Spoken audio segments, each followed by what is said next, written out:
Good evening. Thank you all for coming. I just want to introduce our distinguished panel tonight. As you know, Howard Manley is taken ill, but I want to introduce our panelists. We have Deborah Ramirez, a professor at Northeastern Law School. We have Irene Monroe, activist, writer, and Cambridge resident. We have Imam Fimin, who's CEO of MBS, a local rap group who've done big things. We have Adrian Walker, columnist from The Globe, and our former police commissioner, Perry Anderson. So give them a round of applause, and then we'll begin.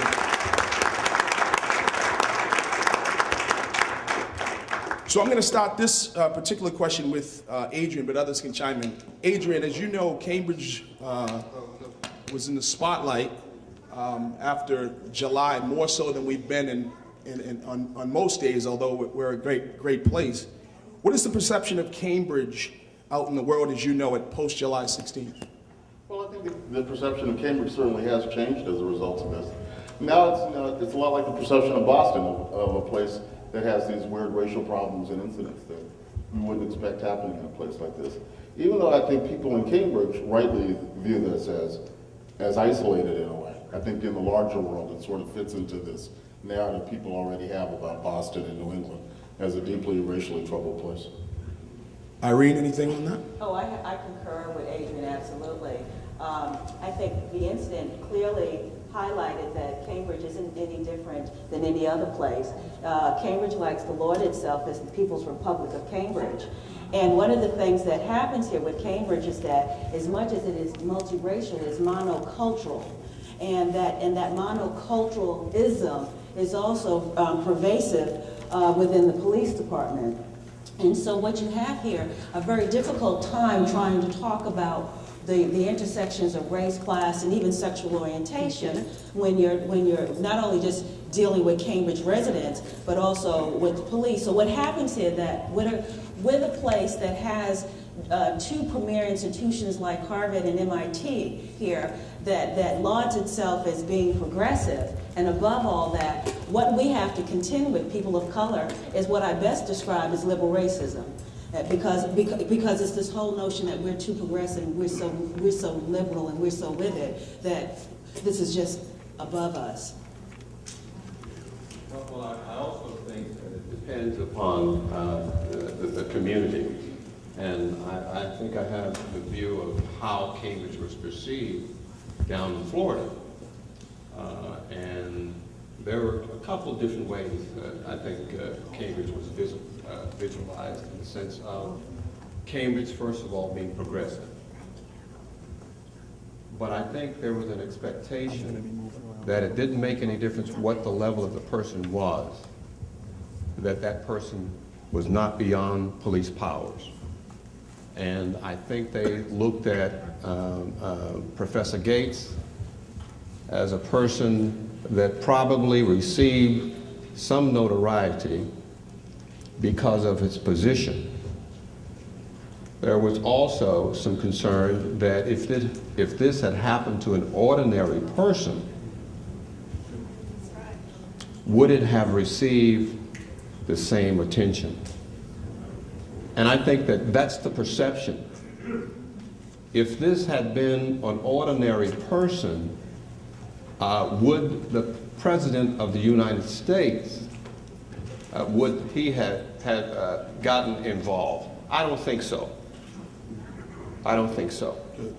So you have multiple perceptions of Cambridge, and that's being looked at from afar.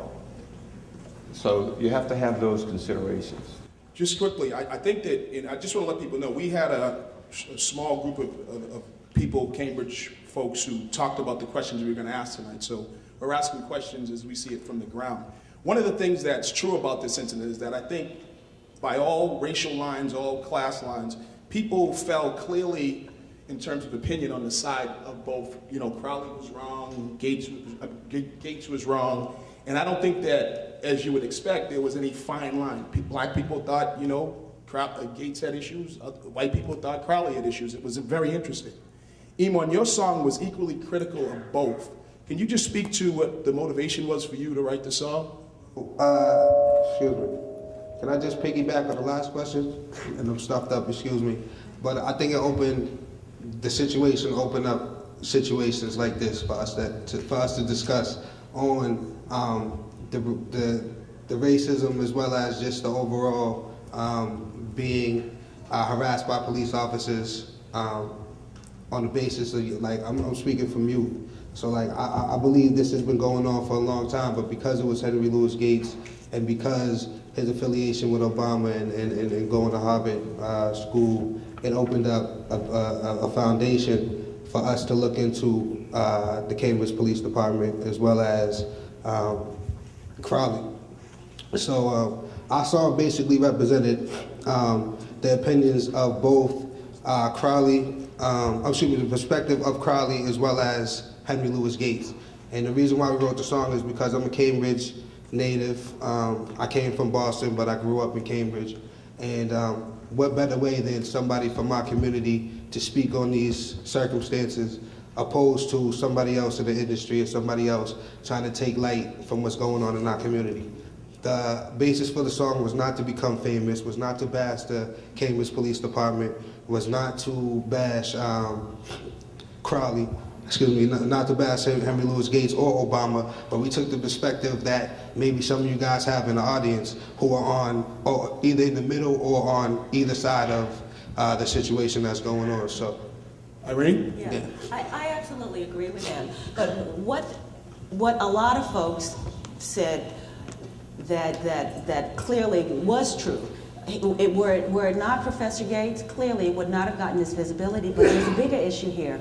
What it really showed to me was that there's a culture in the police department in Cambridge Police Department that is pervasive in this country. Because the interesting thing is that soon after that incident, I asked a number of police officers that I have a kind of relationship with, black and white, and they just said, listen, we swear by this officer. He is really a great man. And so so how I saw that was clearly there's a culture there that whether they're cognizant of it or not, racially profiles black men. I don't even think that, because to hear black officers say, look, I would have done the same thing, you experience cognitive dissonance. And the interesting thing that I realized living in Cambridge is that the police department operates two ways.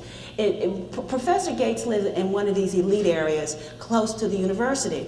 And I have noticed that the police officers that patrols that area patrols it particularly to keep it safe. And it has this notion that certain people, particularly of color or look a certain way, don't belong there. When I was a student at Harvard, you know, your ID, your college ID, really operated like a South African passport because you were constantly stopped by Cambridge police. When you're in Area 4, because I have friends who live in Area 4, I have seen the cops shake those brothers down. So how they operate is that if you're near Harvard, or even where I live, it's about safety. Do you live here? I can't tell you the number of times my partner and I had to say, listen, we own that house. Yes, we do. That black Beamer, yes, that's ours. Okay? And to be quite honest, having a dog was an ambassador for us to walk through the neighborhood, because at that point they say, look, they probably work for one of the people here in the area. But my partner, I want to just use this classic example. My partner is an ER physician. She's a doctor. And she has all the cultural markers of black culture. And she has short black hair. And so she gets stopped all the time because, one, they don't think that's her car. When she leaves the ER, she leaves the ER at all various times. And so she will get stopped not only driving while black, but jogging while black, because she may decide that she's had a difficult time in the ER and she needs to jog home, and she works at Boston Medical Center. What better way to chill out before she comes in the house? But she constantly gets stopped simply because if she's jogging while black, pumping gas while black, walking while black, just being black in our neighborhood, in our house that we own, she gets stopped. And there's the intersection of class, race, and sexual orientation.